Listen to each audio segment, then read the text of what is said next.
এবার ভয়ঙ্কর রূপে দেশে ফিরছে আওয়ামী লীগ। নির্বাচন বন্ধ করতে শেখ হাসিনার মাস্টার প্ল্যান ফাঁস। এদিকে বাংলাদেশের দুদকের উপর মামলা করলো টিউলিপ। দেশ কি তাহলে নির্বাচনের আগে ভয়ঙ্কর দিকে যাচ্ছে, নাকি আওয়ামী লীগ আবারও ক্ষমতায় ফিরবে এর বাতাস বইছে? এই সম্পর্কে কি বলছে গণমাধ্যম, বিস্তারিত আপনাদেরকে প্রমাণ সহকারে এই ভিডিওর মাধ্যমে দেখিয়ে দেবো। তাই না টেনে ভিডিওটি শেষ পর্যন্ত দেখতে থাকুন। বাংলাদেশে নির্বাচনী তফসিল ঘোষণার পর আমি বলেছিলাম বাংলাদেশের জন্য খুবই খারাপ সময় অপেক্ষা করছে।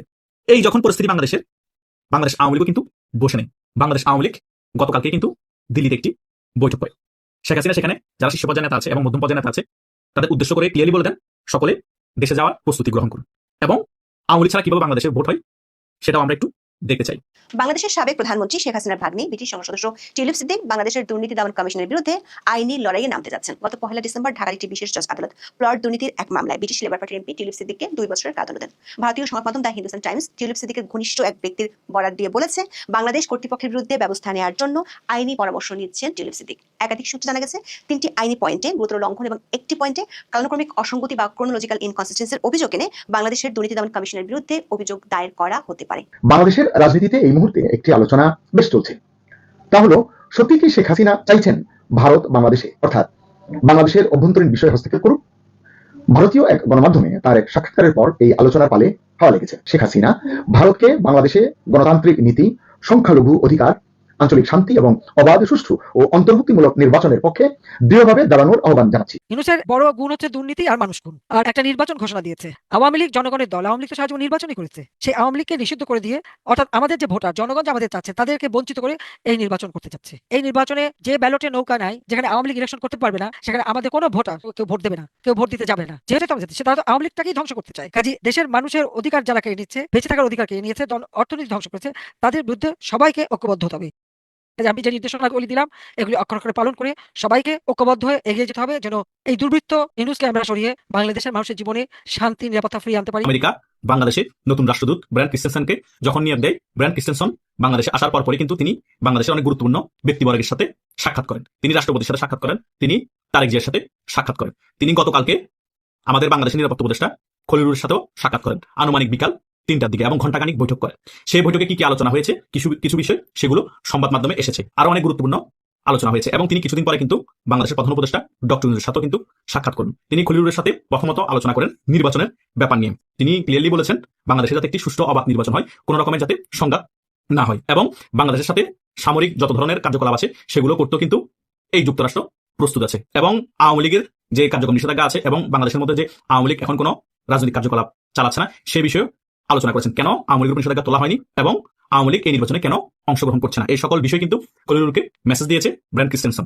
ব্রায়ান ক্রিস্টেনসন কিন্তু কিছুদিন পরে যখন ডক্টর ইউনূসের সাথে বৈঠক করবে, তার আগে এই মেসেজ খলিলুরকে দেওয়া হয়েছে যাতে এই মেসেজগুলো খলিলুর ডক্টর ইউনূসকে দেয়, তখন কিন্তু ফাইনাল একটি মিটিং হয়ে যাবে। এখন অনেকে আমাকে বলতে পারেন যে গতকালকে তো আরেকটি নিউজ হয়েছে দ্য ওয়াশিংটন পোস্ট পত্রিকায় যে জামাতের সাথে আমেরিকা বন্ধুত্ব করতে চায়, তাহলে এখন কেন বাংলাদেশে নিযুক্ত আমেরিকার যে রাষ্ট্রদূত আছে ব্রায়ান ক্রিস্টেনসন সে আওয়ামী লীগের ব্যাপারে এত তৎপর হয়ে গিয়েছে বাংলাদেশের মধ্যে? আরে ভাই, আওয়ামী লীগের ব্যাপারে তৎপর হয়ে যাওয়া আর আওয়ামী লীগের ক্ষমতায় বসিয়ে দেওয়া এক জিনিস না। আমি সবসময় আপনাদেরকে বলি, যুক্তরাষ্ট্র রেজিম চেঞ্জ করে ঠিকই, কিন্তু সকল দলকে রাজনীতি করতে দেয় সেই দেশে, এবং গণতান্ত্রিক প্রক্রিয়া যাতে টিকে থাকে সেটা সবসময় মেইন লক্ষ্য থাকে আমেরিকার। সেই কারণে আওয়ামী লীগের উপর নিষেধাজ্ঞা তোলার জন্য বারবার প্রেশার ক্রিয়েট করা হচ্ছে, এবং আওয়ামী লীগকে নির্বাচনে অংশগ্রহণ করানোর জন্য বারবার প্রেশার ক্রিয়েট করা হচ্ছে। এইদিকে জামাতের সাথে বন্ধুত্বপূর্ণ সম্পর্ক করতে যাচ্ছে, বিএনপির সাথে বন্ধুত্বপূর্ণ সম্পর্ক রাখবে, এবং আওয়ামী লীগের সাথে একেবারে বন্ধুত্বপূর্ণ সম্পর্ক রাখবে। যখন যাকে ব্যবহার করা প্রয়োজন তখন তাকে ক্ষমতায় বসিয়ে তাদেরকে দিয়ে তাদের স্বার্থ হাসিল করবে। এটাই হচ্ছে America main agenda. America permanently কোনো রাজনৈতিক দলের বন্ধু না বাংলাদেশের, এটা মোটামুটি এখন আমি ক্লিয়ার করে দিয়েছি। আশা করছি আর কখনো আপনাদের মনে প্রশ্ন আসবে না। কিন্তু আওয়ামী লীগের জন্য গোড সাইন যে আমেরিকা বাস্তবে চাচ্ছে বাংলাদেশের রাজনীতিতে আওয়ামী লীগ ফিরে আসুক।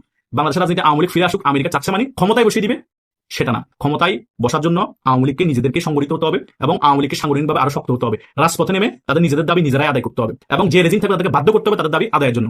এটা হচ্ছে মেন কথা। তখন আমেরিকাও কিছু করতে পারবে না এবং কিছু বলবেও না, এবং মাঝখান দিয়ে কূটনীতিকভাবে ভারত কিন্তু সাহায্য সহযোগিতা করবে। এটা হচ্ছে মুদ্রা কথা। তাই আপনাদের যত কনফিউশন আছে আশা করছি আজকে অনেকগুলো আলোচনা করেছি, এর আগে একটা ভিডিও দিয়েছি, সকল বিষয় আপনারা আমার এই ভিডিওগুলোতে আস্তে আস্তে ক্লিয়ার হয়ে যাচ্ছেন। আপনাদের যে মনে ধোঁয়াশা আছে সেগুলো আমি আশা করছি ক্লিয়ার করতে পেরেছি। তাই ব্রায়ান ক্রিস্টেনসন বাংলাদেশে আরো অনেক গুরুত্বপূর্ণ ব্যক্তিবর্গের সাথে এই আওয়ামী লীগের বিষয় নিয়ে এবং জঙ্গিবাদের যে উত্থান হচ্ছে সেই সকল বিষয় নিয়ে, এবং আগামী নির্বাচন কিভাবে সুষ্ঠু করা যায় এবং কোনো ধরনের সংঘাত না হয় সেই বিষয় নিয়ে আলোচনা করবে। শেষ আলোচনা হবে এবং শেষ বৈঠক হবে নির্বাচনের আগে হয়তো ডক্টর ইউনূসের সাথে। সে কারণে ডক্টর ইউনূসের সাথে বৈঠকের আগে ডক্টর আশেপাশে যে সকল কাছের মানুষ আছে তাদের সাথে বৈঠক তিনি সারিয়ে নিচ্ছেন, যাতে আগে থেকে এই সকল মেসেজ ডক্টর ইউনূসকে দেওয়া হয়, বৈঠক বসলে আর অন্য কোনো বেশি কথা বলতে না হয়। এবং আরো অন্যান্য যে সকল রাজনৈতিক দলের প্রধানরা আছে তাদের সাথে কিন্তু ব্রায়ান ক্রিস্টেনসন বৈঠক করছে। এদিকে আওয়ামী লীগকে ঠিক রাখছে, বিএনপিকে ঠিক রাখছে, জামাতকে ঠিক রাখছে, এবং ডক্টর ইউনূসকে ঠিক রাখছে। এই আমেরিকা এখন ব্যালেন্স করতেছে। কেন ব্যালেন্স করতেছে? আমেরিকার ব্যালেন্সের পিছনে তাদের স্বার্থ আছে। আশা করছি আমি যে সকল বিষয় আপনাদেরকে বলেছি আপনারা মোটামুটি সকলে ক্লিয়ার হয়ে গিয়েছে। কিন্তু ক্লিয়ার হয়ে গেলে কোনো লাভ নাই। কেন লাভ নাই? কারণ আওয়ামী লীগের ক্ষমতায় আসতে আরো সময়ের প্রয়োজন আছে। অন্তত পাতা নির্বাচনের ফলে যে সরকার আসবে সেই সরকারকে আন্দোলন করে করে কিন্তু আওয়ামী লীগ রাজপথে নেমে পতন করতে হবে। পতন করার পরে যদি আবার আর্মি ক্ষমতা চলে আসে, দেশের পরিস্থিতি খারাপ হয়ে যায়, তারপর আর্মি হয়তো 1-2 বছর ক্ষমতায় থাকবে। তো আর্মি 1-2 বছর ক্ষমতায় থাকার পরে গিয়ে আবার নির্দলীয় তত্ত্বাবধায়ক সরকার আসবে, ওই সরকারের অধীনে তারপর আবার নির্বাচন হবে।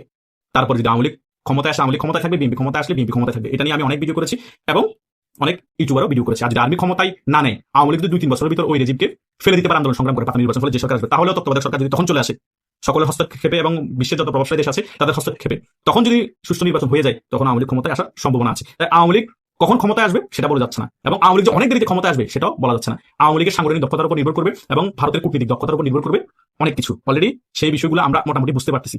এই ভারত অনেক আগে থেকে কিন্তু কূটনীতিকভাবে অনেক তৎপর হয়ে গিয়েছে। দেখেন বাংলাদেশের সাথে এক সকল সম্পর্ক ছিন্ন করছে। তার মেইন রিজন হচ্ছে সম্পূর্ণরূপে এখন আওয়ামী লীগের উপর ফোকাস দিবে এবং আওয়ামী লীগকে কিভাবে বাংলাদেশের রাজনীতিতে আবার ইস্টাবলিশ করা যায় সেদিকে ভারত মোটামুটি সকল কিছু করছে। এগুলো করার ফলে বাংলাদেশের সাথে এমনিতে সম্পর্ক নষ্ট হয়ে যাবে ভারত জানে, সে কারণে তারা আগে থেকে একেবারে সকল কিছু বিচ্ছিন্ন করে ফেলছে। তাই আওয়ামী লীগের বিজয় খুবই সন্নিকটে এবং আওয়ামী লীগ বাংলাদেশের রাজনীতি আবার দাপটের সাথে ফিরে আসবে সেটাও খুবই সন্নিকটে। কিন্তু তারপরেও যে ক্ষমতায় খুব তাড়াতাড়ি আসবে সেটা আমি 100% ভাবে বলতে পারছি না, কারণ একটা সরকার বা একটা রাজনৈতিক দল গণঅভ্যুত্থানের মাধ্যমে পতন হলে রাজনীতি ফিরে আসতে 10-15 বছর লেগে যায়, ক্ষমতা তো দূর কি বাদ। কিন্তু আওয়ামী লীগ খুব তাড়াতাড়ি রাজনীতিতে ফিরে আসছে এবং আওয়ামী লীগ নিয়ে আলোচনা সমালোচনা অনেক বেশি চলছে। সেই কারণে আওয়ামী লীগ খুব তাড়াতাড়ি সামগ্রিকভাবে রাজনীতিতে ফিরে আসা সময়ের ব্যাপার এবং ক্ষমতায় আসা সময়ের ব্যাপার। কিন্তু এক্স্যাক্টলি বলা যাবে না যে এই বছর আসবে বা এর পরের বছর আসবে, কিন্তু এটা আপনাদেরকে আমি শিওরলি বলে দিচ্ছি বাংলাদেশ আওয়ামী লীগ আর 5 থেকে 7 বছরের ভিতরে যে কোনো সময় ক্ষমতায় আসতে পারে। সেটা আর 2 বছর পরে হতে পারে বা 3 বছর পরে হতে পারে বা 5 বছর পরে হতে পারে। এটা আপনারা একটা টাইম ধরে রাখেন। আপনারা ফিক্সলি ভাবে কোনো কিছু তথ্য আমরা বলতে পারবো না, কারণ আমরা গুণিও না, আমরা ওলিয়া নবী রাসূল আমরা জাস্ট অ্যানালাইজ করি। অ্যানালাইজ করার ফলে হয়তো বা 70% মিলে, কারো 80% মিলে, কারো তো 100% মিলবে না, হয়তো 30% কথা নাও মিলতে পারে। সেটা মাথায় রেখে আপনারা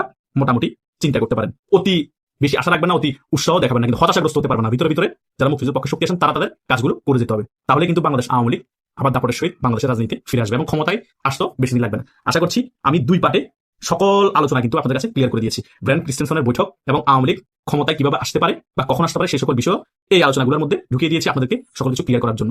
বাংলাদেশে জামায়াত ইসলামীকে ক্ষমতায় বসানো হবে এবং বাংলাদেশে মাত্র 2টো রাজনৈতিক দল থাকবে, একটি উদারপন্থী আওয়ামী লীগ, আরেকটি কট্টরপন্থী জামায়াত। এই উদ্দেশ্য 2009 সাল থেকে মার্কিন নীতি নির্ধারকদের কাছে থেকে শুনে আসছি এবং জামায়াতকে সেই যে যুক্তরাষ্ট্রের সাবেক রাষ্ট্রদূত হ্যারি কে থমাস সার্টিফিকেট দিয়েছিলেন মডারেট ইসলামিক দল বলে, তখন থেকেই তাদের চেষ্টা জামায়াতকে দিয়ে সরকার গঠন করানো।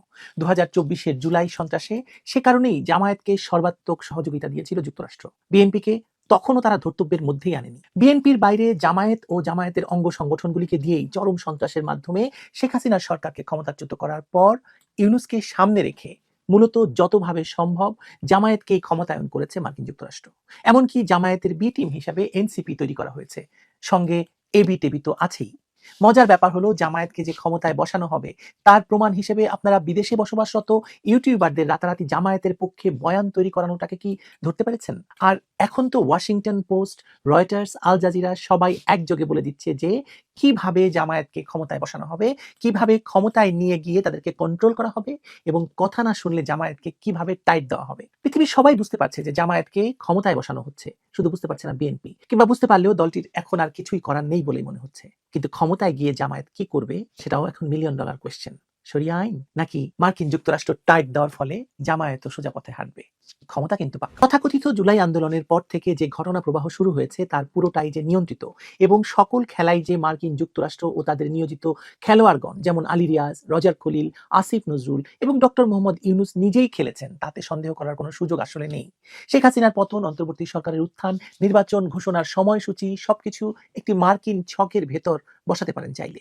হঠাৎ করে একাধিক আন্তর্জাতিক গণমাধ্যমে জামায়াতকে নিয়ে যে ভাষা, যে টোনে, যে ইতিবাচক ফ্রেম তৈরি হচ্ছে সেটাই বলে দিচ্ছে যে খেলা কোন দিকে যাচ্ছে। একটি দল যার বাস্তব ভোট ব্যাংক সীমিত, যার সাংগঠনিক শক্তি জাতীয় পর্যায়ে দুর্বল, যাদের রাজনৈতিক ইতিহাস বিতর্কিত, যারা বাংলাদেশের শত্রু, যারা যুদ্ধাপরাধী, তাদের যদি একযোগে গ্রহণযোগ্য, সংস্কারমুখী, সম্ভাবনাময়, দুর্নীতিমুক্ত ইত্যাদি নানা রকম ইতিবাচক শব্দ দিয়ে শক্তি হিসেবে তুলে ধরা হয় এবং তার জন্য বাংলাদেশে মিডিয়াগুলোকে হায়ার করা হয়, তাহলে সেটা সাংবাদিকতার স্বাভাবিক প্রবাহ নয়, এটা ন্যারেটিভ ইঞ্জিনিয়ারিং। বাংলাদেশের 55 বছরের জীবনে একাধিকবার নিষিদ্ধ যুদ্ধাপরাধের অভিযোগে দাগি শরিয়া আইনের পক্ষে অ্যাডভোকেসি করা একটি দল, যারা নারীদের কাজের সময় কমিয়ে সংসারে বেঁধে রাখার পক্ষে, তাদের কথা আলোচনা করছি আমরা। শেখ হাসিনার আমলেও তারা এই মার্কিন যুক্তরাষ্ট্রের ছায়ায় ছিলেন, কিন্তু 2024-এর তথাকথিত গণ অভ্যুত্থানে শেখ হাসিনার পতনের পর মোহাম্মদ ইউনূসের অন্তর্বর্তী সরকারের ছায়ায় তারা শক্তিশালী না, তারাই আসলে সরকারটা চালিয়েছে এতদিন। এখন তাদের প্রচারের মূল সুর দুর্নীতি বিরোধী কথাবার্তা, সামাজিক সংস্কারের কথা, যেন অতীতের কট্টরতা সব মুছে নতুন চেহারা তাদের দেওয়া হয়েছে। কিন্তু এই চেহারা বদলের পেছনে কি সত্যিকারের পরিবর্তন নাকি আন্তর্জাতিক চাপের ফল, বিশেষ করে মার্কিন যুক্তরাষ্ট্রের? ওয়াশিংটন পোস্ট নামের যে পত্রিকাটি, সেই পত্রিকাটিতে যে খবরটি বেরিয়েছে, যে বিশ্লেষণটি বেরিয়েছে, তাতে একটি অডিও বার্তার কথা বলা হয়েছে। সেই অডিও বার্তাতে মার্কিন কূটনীতিককে বলতে শোনা যাচ্ছে যে বাংলাদেশ ইসলামিক দিকে যাচ্ছে, জামায়াত ভালো করবে, আমরা চাই তারা আমাদের বন্ধু হোক। এই চাইয়ের মধ্যে লুকিয়ে আছে একটি কৌশল, জামায়াতকে বৈধতা দিয়ে তাদের কৌশলগত স্বার্থ এগিয়ে নিয়ে যাওয়া, জামায়াতকে ক্ষমতায় বসিয়ে ডিফ্যাক্টো সরকার হিসেবে মার্কিন যুক্তরাষ্ট্রের ডিপ স্টেটের কাজ করা। 1 ডিসেম্বর সেই রুদ্ধদ্বার বৈঠকে স্থানীয় সাংবাদিকদের সাথে কথা বলায় তারা জিজ্ঞাসা করেছেন, আপনারা কি জামায়াতের সাথে কথা বলতে পারবেন, তারা কি আপনাদের অনুষ্ঠানে আসবে? এই যে যোগাযোগ ঘটিয়ে দেওয়ার প্রচেষ্টা, এটি শুধু প্রচেষ্টা নয়, এটি একটি ন্যারেটিভ তৈরির অংশ, জামায়াতকে গ্রহণযোগ্য করে তোলা, যেন এই যে নির্বাচন ঘোষিত হয়েছে সেই নির্বাচনে তাদের উত্থানকে জনপ্রিয়তা বলে চালানো যায়। এই কৌশলের মূলে রয়েছে যুক্তরাষ্ট্রের আঞ্চলিক স্বার্থ রক্ষার প্রয়োজন। চীনের বেল্ট অ্যান্ড রোড ইনিশিয়েটিভের মোকাবেলায়, ভারত মহাসাগরের নৌ প্রভাব বিস্তারে, এমনকি দক্ষিণ এশিয়ায় রাশিয়ার ক্রমবর্ধমান উপস্থিতি মোকাবেলায় বাংলাদেশ একটি গুরুত্বপূর্ণ দেশ। শেখ হাসিনার সরকার যখন চীন এবং রাশিয়ার সাথে ঘনিষ্ঠ সম্পর্ক গড়েছিল, তখনই ওয়াশিংটন বুঝেছিল যে ঢাকায় তাদের নিয়ন্ত্রণযোগ্য একটি সরকার প্রয়োজন। জামায়াত সেই প্রয়োজনের সবচেয়ে উপযুক্ত সমাধান। জামায়াতের প্রতি আমেরিকার আকর্ষণের কারণ তাদের আদর্শিক অবস্থান নয়, বরং তাদের দুর্বলতা। দীর্ঘদিন নিষিদ্ধ থাকার কারণে এই দলের আন্তর্জাতিক বৈধতার তীব্র প্রয়োজন রয়েছে। এই বৈধতার বিনিময়ে তারা যে কোনো চুক্তি মেনে নিতে প্রস্তুত।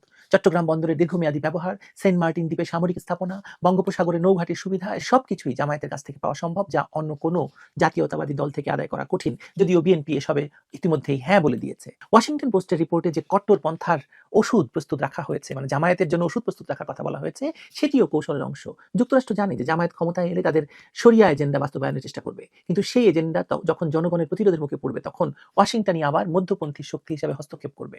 এভাবে তারা বাংলাদেশে দীর্ঘমেয়াদী প্রভাব বিস্তার করতে পারবে, একবার জামায়াতকে ক্ষমতায় বসিয়ে পরে তাদের নিয়ন্ত্রণ করে। ফেব্রুয়ারিতে যে নির্বাচন হতে যাচ্ছে বলে সবাই মনে করছেন, তাতে জামায়াতকে সেরা ফল দিয়ে বিজয়ী ঘোষণা করে এই কৌশলেরই বাস্তবায়ন করতে চায় যুক্তরাষ্ট্র।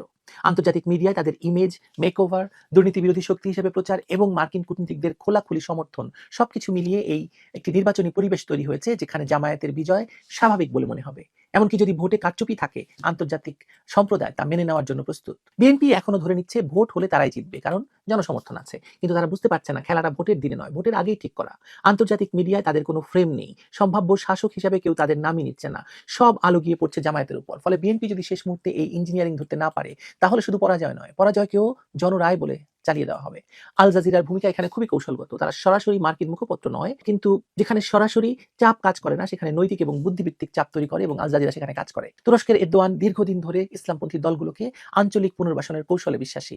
পাকিস্তানের সামরিক নেতৃত্ব এই সবকিছুর মধ্যস্থতায় আছে।